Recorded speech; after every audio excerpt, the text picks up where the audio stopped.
All right. Well, Sue, thank you for joining us. Thank you for being on our podcast, the Path to Participation podcast. Is what it's called. Pleasure. My pleasure. So we've known each other a long time, but I think it's the easiest thing to do is just to kind of talk about you and your background, and not.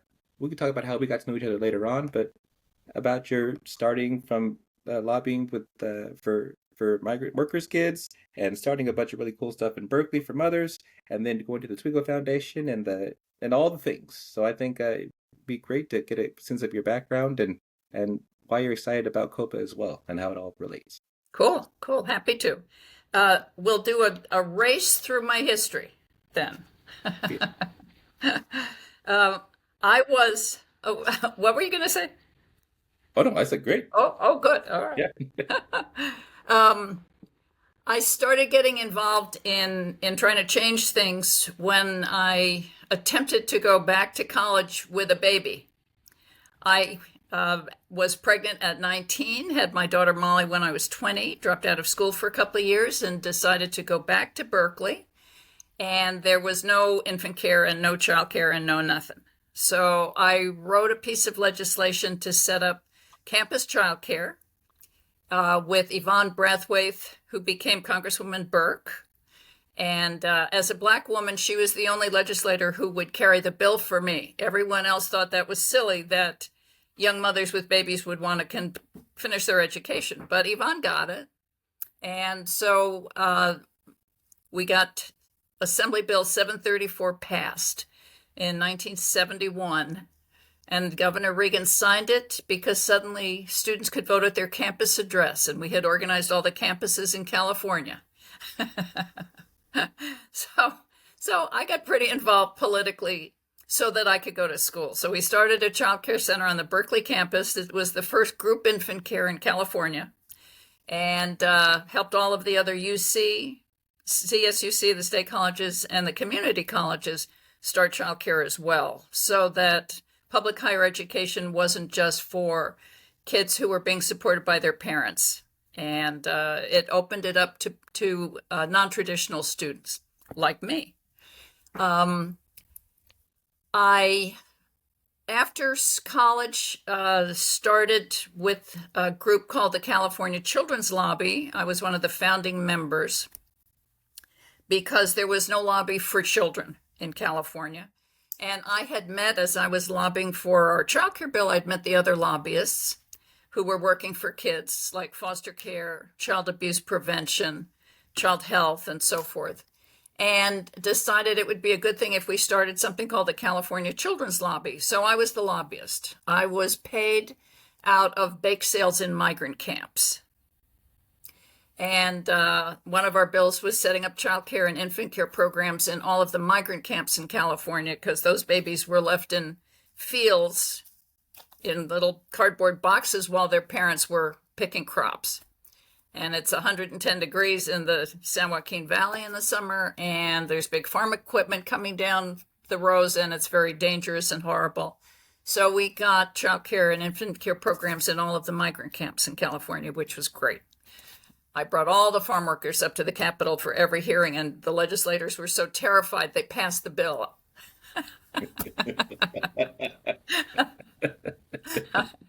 I told them to please send every father who had tattoos, who had come out of Soledad prison.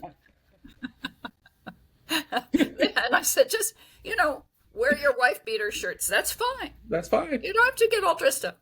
Representation.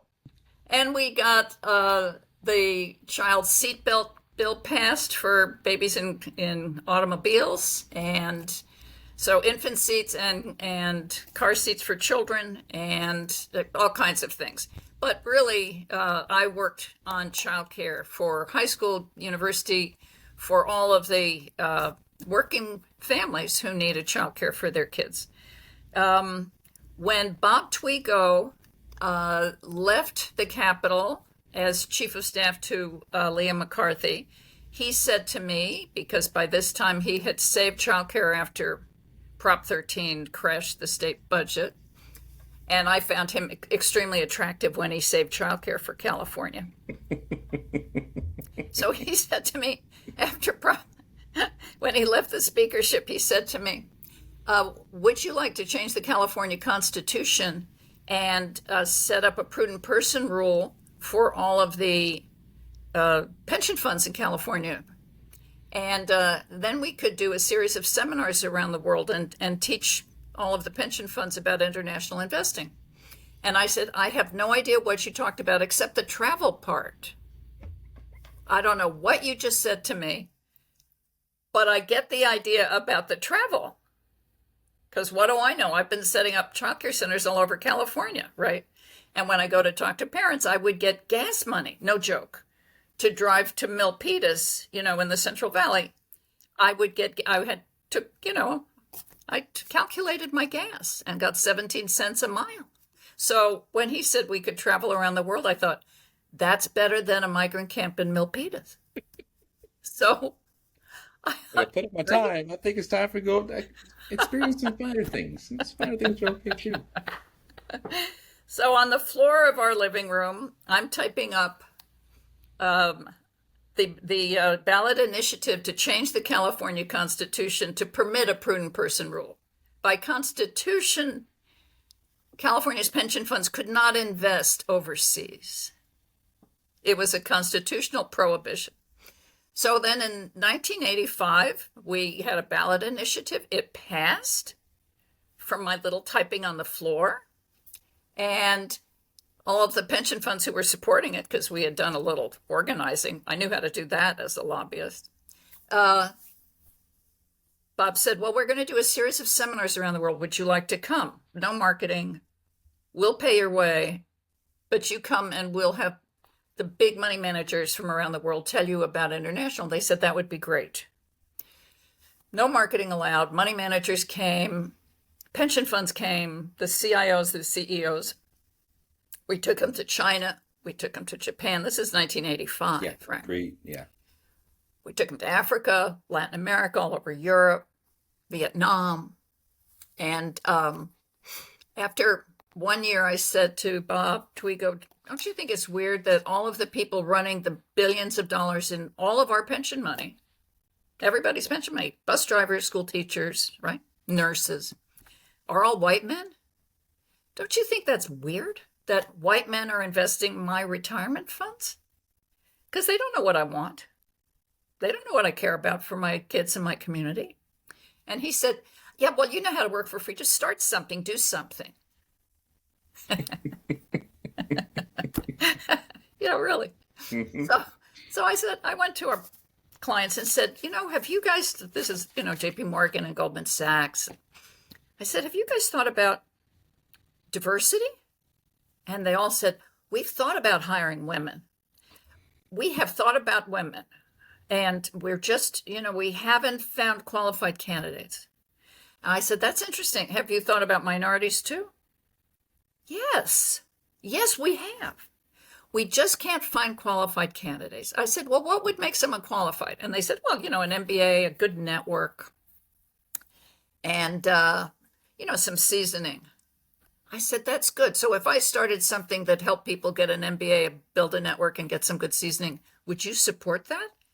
Hire summer interns, maybe hire our graduate? Yes. I said, good. How much? How much can you donate if I set up a nonprofit? They said, well, without going through a lot of channels, $3,000. I said, done. Send the check. I'm putting it together. So we started as the Financial Services Fellowship in 1989 and had 7 kids at Columbia Business School. And the next year had 14 kids at Columbia Business School. And 36 years later, it's the Toigo Foundation, named for Bob, who passed away in 93. And they're, until this year, 200 students a year getting their MBA in the top 20 business schools in the country. And about 2,300 brilliant people like you all over the investment world, starting to change the face of finance.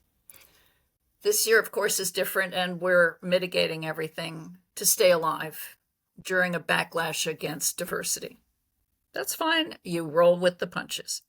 So here I am now, all these years later, and I have a huge group of people I love, including you, who are part of my family. So it's been a it's been a really it's been a wonderful ride, and it's been a privilege. So this is something I'll continue to do until I can't talk anymore. So, and then I'll learn to sign, and I'll probably keep going.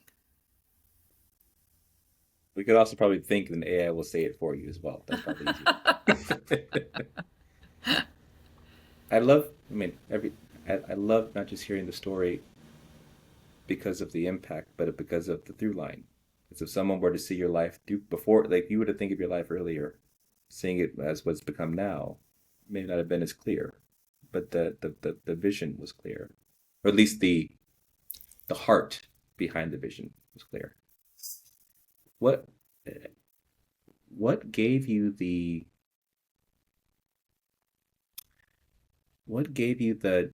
fortitude? Because these are, I mean, passing passing legislation, doing ballot initiatives, going into the field. Those are all things that are very different. They're all very hard. Uh, the institute, like, what made you keep on wanting to go through it so you can have that impact? I've always known that any kind of a change takes a really long time. I mean, a really long time. For some reason, I know that. And at least for an individual effort, for one person to really work on something takes a very long time. And so I figured anything worth doing was worth committing at least a couple of decades to. This has been a longer haul. I mean, the Children's Lobby, I did that for 15 years. Our seminars around the world, I did that for 18 years. And now it's hard to find a pension fund that is not invested overseas. I mean, everybody's invested overseas now. And it's hard to find an investment firm or a pension fund itself that doesn't have some minority representation now, whether they want to or not. So for me, it's chipping away at a problem and trying not to be discouraged. So, for example, with the political situation now, I choose to handle that and not be wildly discouraged by just doing the crossword puzzles every day in the paper and letting Derek read the paper.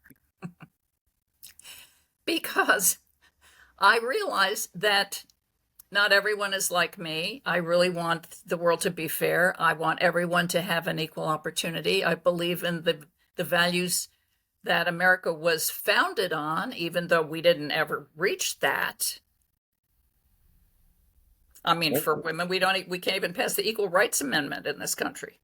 I mean, let's face it, this is, we're a work in progress, but I believe in the values upon which this country was founded so deeply that when we stomp on those values, it hurts me physically, so I have to do something about it. So every time I see something that's blatantly unfair, I get really upset about it. And I want to then devote myself to that for as long as it takes. So for me, the fact that this country has such a shockingly racist history, and we pretend we don't,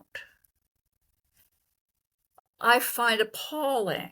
And so if we can't bring everyone into this country and use everybody's best ideas and brain power and biggest hearts and most talented artists and everything that's great about humanity, if we can't take what's perfect about every one of us, because we each have something great and then we have things we could live without, but we each have something wonderful going for us, to squander at minimally 70% of our population, minimally, probably more now with the inequality of the distribution of wealth, is a death sentence for this country.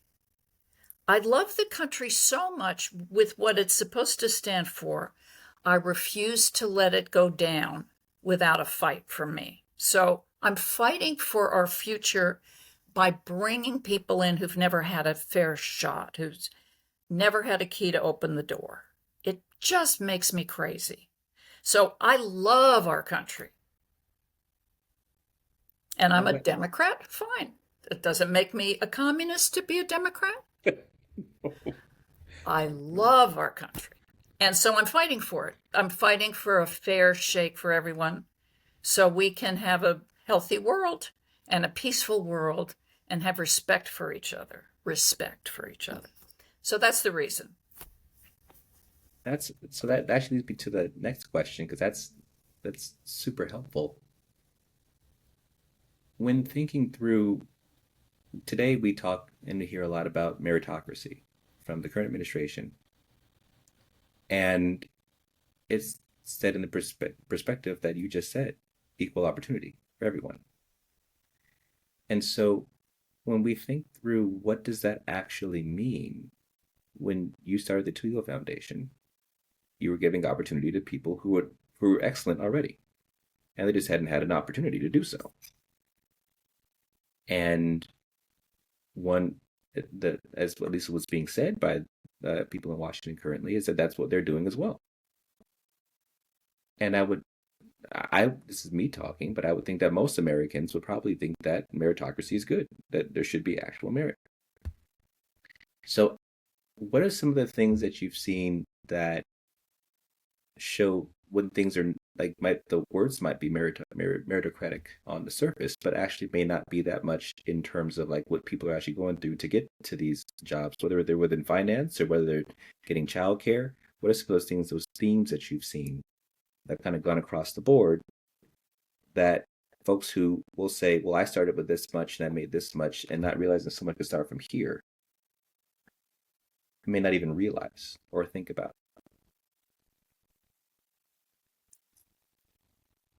It's interesting. I'll take the Toigo alums as an example. Mhm.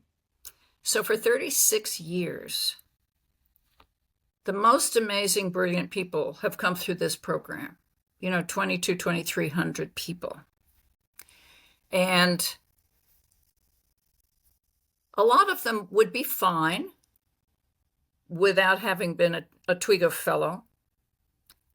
They wouldn't necessarily be in this business, but they would be adding huge value any place they worked because they're gifted and they're talented and they're hardworking. Okay, maybe one or two out of 2,200 maybe aren't so hardworking. Who knows? Every family.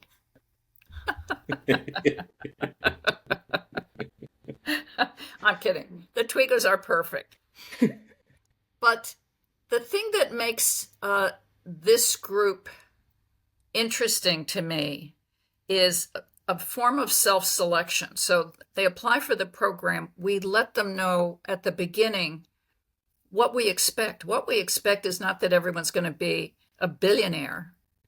We expect people are going to behave ethically. They're going to think about their company, their family, their community, and the world, so that everything they do is going to have a positive ripple effect. And I tell whoever I'm talking to with incoming classes that their grandkids are going to be much more impressed with what they gave back than with how much money they made. That's what they're going to brag about. So the thing about the Toigo alums, which sort of sets them apart, is they're a self-selected group of wanting to know how you can take people's largest pools of money, the retirement money and the insurance money and so forth, and use it to benefit the people who are depending on you as their fiduciary, and also to benefit the planet and to do good things and to start good companies and to do research and to start health programs and whatnot, and to build the kind of buildings and communities that people want to live in for the future. Without having had an escort into this building, with somebody knocking on the door and saying, Harry, I've got someone I really want you to meet. This woman is amazing. You're going to want to meet her and you're going to thank me because you don't have anyone like her in your company. That act of escorting someone into the boardroom and saying, You are missing the boat if you don't have this person, because you don't have their point of view, you don't have their background, you don't have their heart and their passion and their dedication to what they're doing and what they want to do for your company and for their community. Now, why that's threatening to anybody is crazy, because for me, it's no different from having 3 children, but deciding you're only going to send one to college. And it's going to be the male and the tallest. And the other 2 can just get jobs wherever they can find jobs on their own. Bye, honey. It's been great. Good luck. So why would you do that to your kids? And anybody who doesn't think that our community is not all of our kids is living in a funny little vacuum. This is our family. This is our family. So I think I got off course for your question, but I think the Toigo alums have a sense of community, and they have a sense that, with some exceptions, they have each other's backs. And that this is a family that can do a lot to change the world. 2,200 people could do a lot to change the world. 2,200 people can do a lot to change Wall Street. And the way we look at empowering communities for the general good. And that has nothing to do with, down with capitalism, let's all read, Karl Marx. That's ridiculous. We're talking about a form of capitalism that doesn't leave hundreds of thousands of people homeless on the street. We're talking about a form of capitalism that doesn't leave hundreds of thousands of people without adequate health care. And thank God for Obamacare, because now it's not that many. But the point is, if you don't take care of your people, what have you got? They're your most important asset. So I think the fact that with a small group of our brilliant alums, we were able to crack open a few doors, make some introductions, break down some barriers so they could get into running pension funds, starting their own investment companies, working in the largest firms, moving up the ladder, whatever it meant, working in consulting firms that advised the pension funds. Whatever that meant, it has had some impact in their communities, in their families, and in the country. So I think without that assistance, it's like having children and the parents never talk to them. I was thinking 2 things. Opening doors. So I never said it publicly. I probably have, actually. I don't even know if I have. But the only reason why I'm here is because of you. There's no way that some kid from Pasadena and Altadena with a background in community organizing and nonprofit and a Fulbright scholarship is going to go to be at these top schools and then definitely not be able to get into finance. I didn't know that Excel could add until I was in my 20s. So the number of people who are out there that are like me that you've helped it's already changed my family's life. So thank you. My privilege. It I'd say it's mine, but I'll let you. You could have it, but I'm saying that's definitely mine. My appreciation. Um, and so, in that context, what do you think about Copa Hub as the AI platform that essentially what we're trying to do is we're not trying to, we're able to do is underwrite a property very quickly, but also make sure that humans still stay not just in the loop, but need to be there to make decisions and opening up ownership to that many more people by saying you can get a quality underwriting, quality projections in minutes and not months. In minutes and not months. Yeah. So what's your thought on that line of business vis-a-vis like the marketplace and how they fit together? I actually think it's a much faster way to make a whole lot of money. because it's something that every single company that deals with real estate in any capacity is going to want, because you're saving so much time. You're guaranteeing accuracy because you're using AI, and everything that's fed in is not subject to human error then. Hmm. And you're saving every company a fortune in time so that they can do deals faster, more efficiently, cheaper. And there's not a company in the world that doesn't want to do that. Do everything they're doing, but do it in minutes instead of months. That's unbelievable.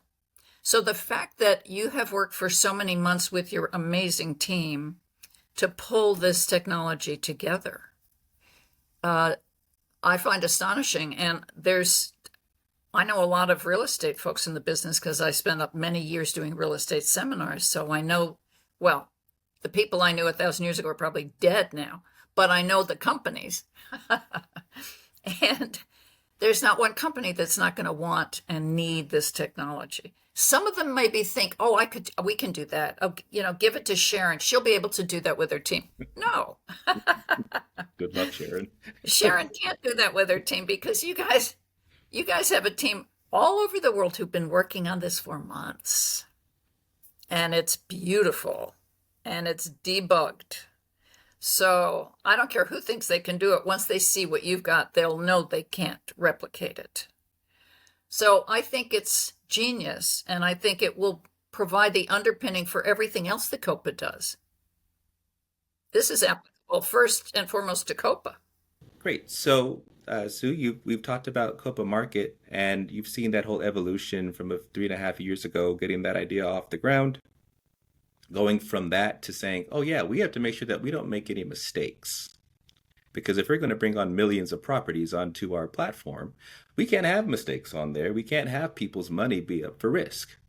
And so for that reason, you saw we had to start making Copa, what became Copa Hub, this idea of AI and whatnot, being able to underwrite a property in minutes instead of months, and then ultimately be able to transfer that over to asset management and projections and all the things that private equity professionals have to do to mitigate the risk.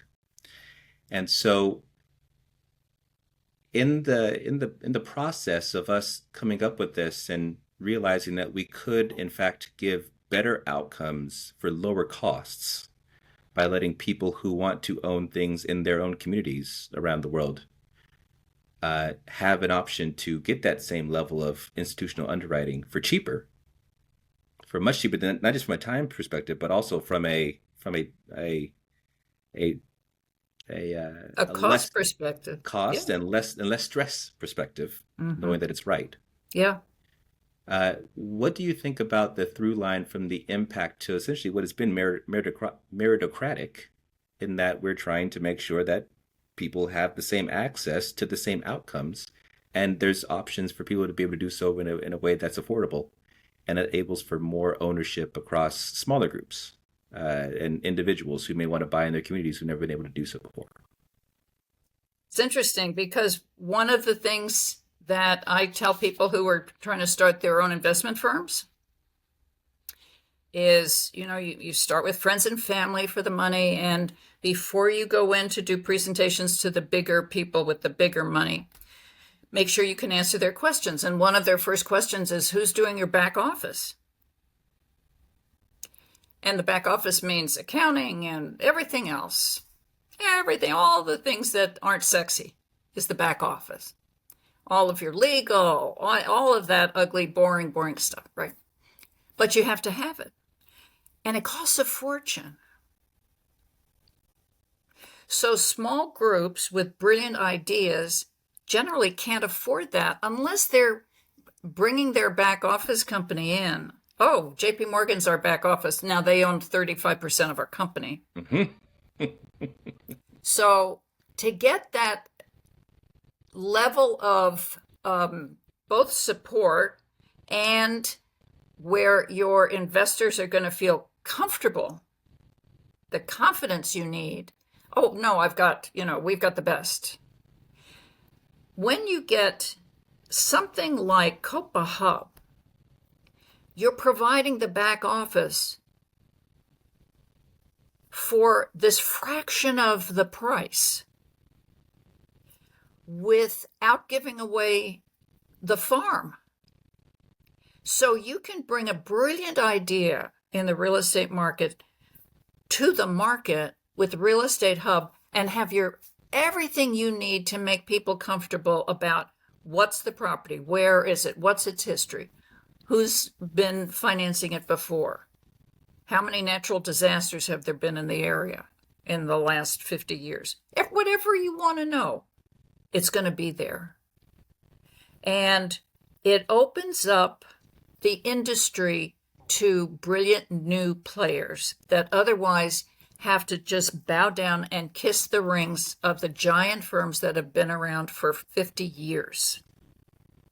And by the way, ring kissing is exhausting. And you lose your passion and you lose your heart. And after a while, you don't even remember your spouse's name. You're working so hard kissing rings. So something that opens up an industry by providing a service and a support network for smaller players just makes it part of a democratic process. Everybody can play in this field now. Everyone can play in the field. You don't have to build your own stadium to play. That's a great line. Building your own stadium to play. That's a good one. That's great. Okay, that's true. Oh, I'm speaking softly again. Sorry. What I was thinking is almost if we were to nail this, when we nail this from an impact perspective, you were saying that change takes a long time and it takes decades. What do you think this might change in terms of the impact that we can make at the speed in which we can make that impact for both individuals and communities and broader with Copa Hub and ultimately with Copa Market as well? That's so interesting because, you know, you've got two sides to your coin at Copa. And Copa Hub was sort of the second thing you realized you were already building, but it could be the moneymaker to launch Copa. What that means is by doing things quickly, by being able to do something in minutes rather than months. When I say I take on a project, I know it's going to take 20 years at least because change takes time. But you're changing months to minutes. So this technology and what that leads to with Copa technology means you're able to change this industry in a few years rather than decades. People will be able to own their communities and have a say in what kind of communities they choose to live in, what their children want, what kind of schools they want, what kind of housing they want, how they want to help the homeless problem, and where are we going to do that, and what kind of support services will we have for the homeless, and what kind of parks do kids really want, and what games are they loving now, so we better build fields for those games, not just what our great-grandfather's favorite game was. When you control decisions about your community, you control your life. And I think with Copa Hub and Copa, you have the opportunity to have everyday people feel a sense of control over their communities. And that's something money can't buy. On top of that, if they feel a sense of control, they might also start voting. No kidding, they're going to start voting, especially when anything's on the ballot having to do with, you know, housing controls or rent or anything, public transportation, putting a new freeway through a poorer neighborhood. Because now that neighborhood is more valuable, I think the thought process, and this is part of it, me going through the University of Chicago and all the efficient market theory stuff that we took in, is that if this is actually valuable, then if there was perfect information and perfect Meritocracy. Well, and Meritocracy. when you make that into then an adjective, it's Yeah, too long to yeah. say. When there's perfect meritocracy, then that would then allow for, if you think of the distance between Beverly Hills and the ocean, Inglewood and the ocean, and Compton in the ocean, they're not all that different. No, So why should there be one that are much higher value than others, other than the fact that there's rich people who live in a certain area and they know, and humans are humans and we like what we like and we like what we know. right, So once we start changing that, the outcome starts looking very different. right. The other question I have is that also very much folds in with your international work. What do you think starts happening when we nail impact with the same idea around the world? And people are investing not just in their communities or within the same country, but based on where they love anywhere. The same thing happens anywhere in the world as we've talked about happening here. So the same thing that happens in Compton when people start feeling a sense that they can make their community better. They can make their community better. They don't have to go everywhere else to ask people to come help them make their community better. You can do that in Brazil. You can do that in India. You can do that in Kenya. You can do that anywhere. Because there are beautiful places all over the world and beautiful people all over the world who live in those places who care about their community, whose family's been there forever, and they don't feel like leaving, no matter who wants to build a golf course on their property. So it's a form of empowering people to make their home base better and not give up hope that their future, their life, their future, the future of their children and grandchildren is outside of their control. That's a terrible feeling, to think that you can't have any control over what's going to happen with your kids in your community. That's a terrible feeling. This gives people a sense that they have some control, which builds pride in your community, which makes communities more beautiful. And And makes it more makes money for people them too. work together. Yeah, I was gonna say, And it makes people vote. yeah, and it gives them money because the thing is, to our earlier point, if the cash flows coming off the property are still higher in any of these places that we talked about, Right. you're not doing charity. No, This is not a handout. You're going to be no, getting paid a good percentage to be able to help other people own, who will then go to those cafes and those bars and those restaurants more, that's which then right. creates more tax dollars for the municipalities and ultimately better outcomes because those tax dollars go into schools and better education, and now people go out that much more.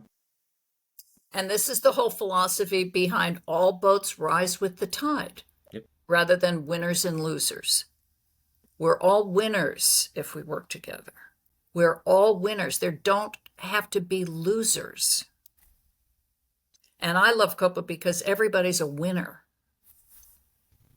So the idea with Copa Hub is that yes, you can be a large company. The way that capital has had to amass before has been much more to the idea that I need a lot of money. I need to go put it around big buildings and big properties so I can make a bunch of money from that, and then I can return that to my investors and go get more money for it and keep on growing. And even from when I was in business school, the idea would be that you have to go work somewhere for a long time, hopefully be able to get a decent salary, hopefully be able to get a few nice bonuses, find out how much those bonuses are taxed and feel very sad about that. And then you keep on growing up the ladder, and most people are their focus is trying to become a managing director or a vice president or whatever, and that's their life.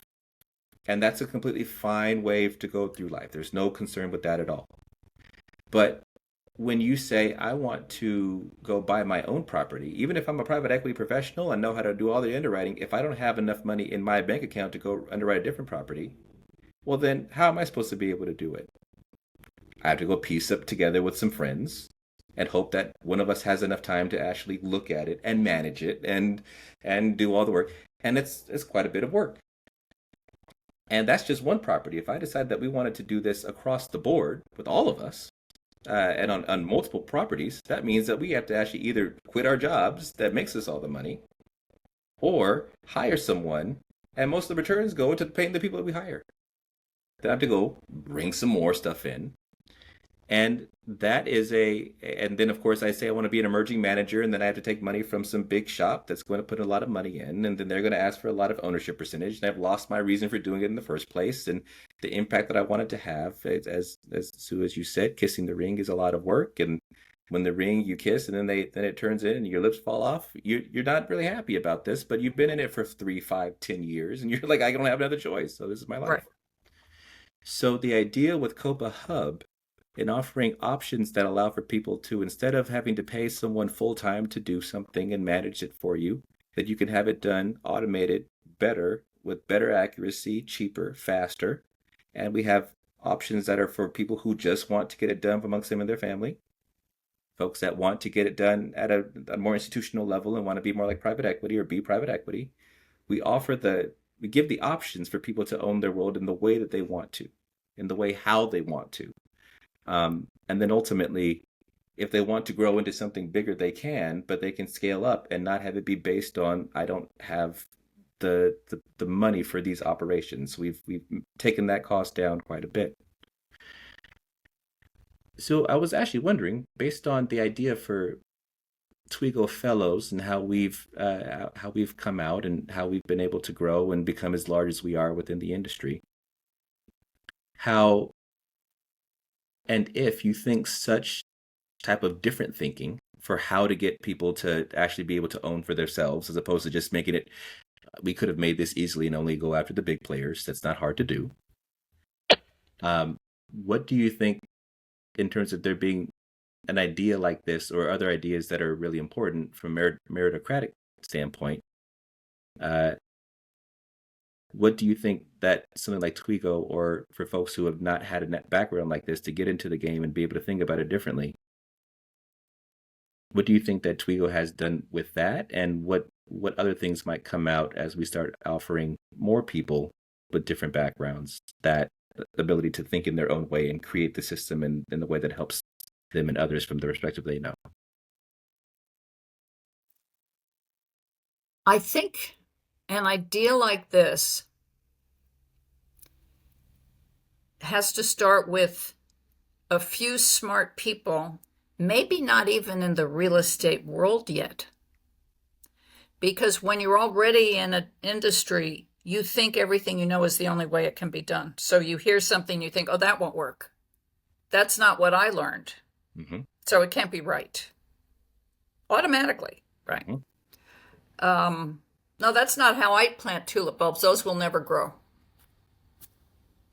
So I think Twiga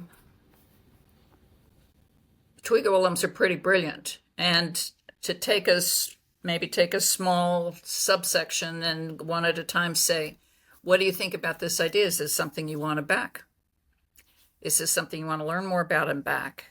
Because backing at the front end of something like this is an opportunity that doesn't come along too often in a lifetime. And so you also want people who don't want to just come in and start throwing around demands and take over and be obnoxious, right? So I'm not saying there's a Twigo in the world who would do that, but I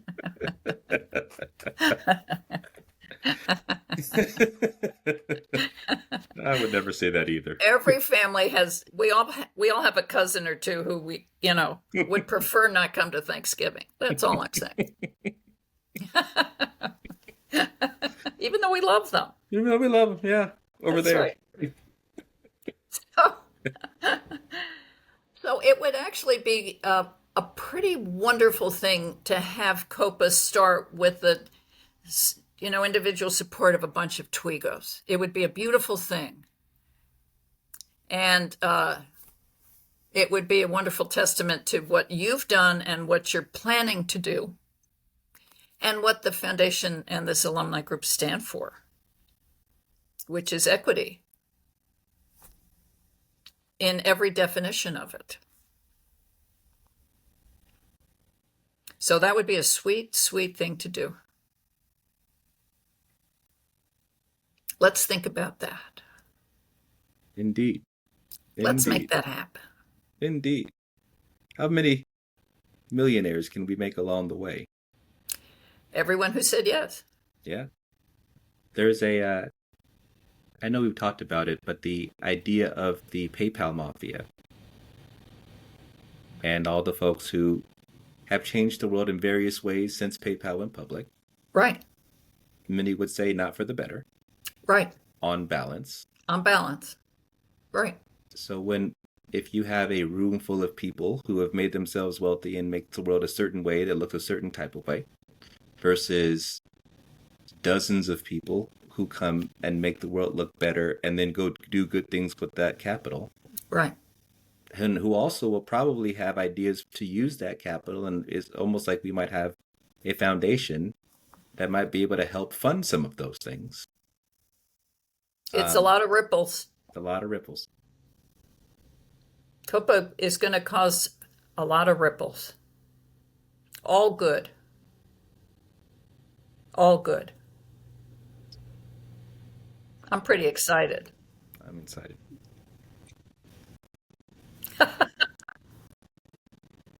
So do you remember when we first talked? We were at the beach, weren't we? Oh, that was the second time. Oh, The first time, I know that I know exactly where I was because I was in my car in Berkeley. My windows didn't work, so it was hot inside that oh, car. that's right. It was a phone call the first time when we Yeah, talked, not met. Okay. yeah, yeah. And we were talking because I felt like I was this crazy, even after going through MLT, I was this crazy guy who wanted to go get people out of poverty in Brazil. Right. And earlier on, I remember like as people told me that you were crazy for doing this and you're just gonna like eventually they didn't say the word sell out, but you'll go to a bank and they'll get you right. And I'm like, I don't want to get right.